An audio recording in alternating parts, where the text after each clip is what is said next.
Հոգևորականներն էլ գիտեն ու ասում են, որ իրենք աշխարհիկ քույր եղբայրների հետ մեր հավատն էին պաշտպանում այն թշնամական սխեմայից, որ տասնամյակներ շարունակ պայքարում էր, որ Հայաստանը ընկնի այս օրին, 2008-ին լիներ այդ հեղաշրջումը,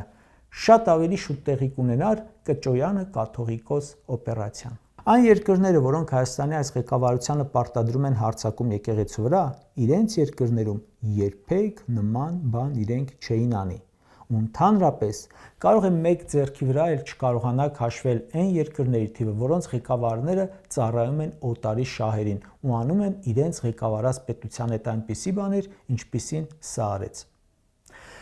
Դրսի երեկվա մամուլը, այսօրվա մամուլն էլ այնպիսի բաներ էին գրում մեր մասին, որ իսկական խայտառակություն էր։ Այն որ Լոպես ու Սնուպ Դոգ էին բերում, որ Հայաստանի ճանաչելիություն բարձրանա, 3 ճանաչելիության պիկերից մեկն էր։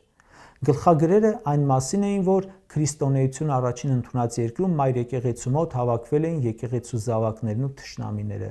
Մեկ այլ մամուլ գրել էր, որ ժողովուրդը բաժանվել է 2 բանակների եւ ուզում էին արյունահեղություն անել։ Այն մեկը գրում էր, որ Հայաստանի իշխանությունը համագործակցում է սրբապիղծ հոգևորականների հետ։ Նիկոլի իշխանությանը աշխարհում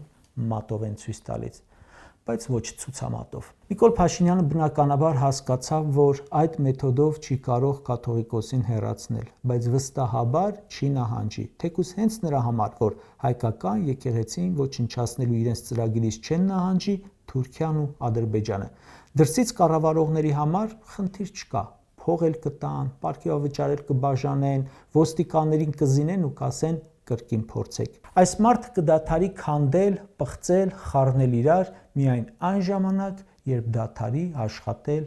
այդ պաշտոնում։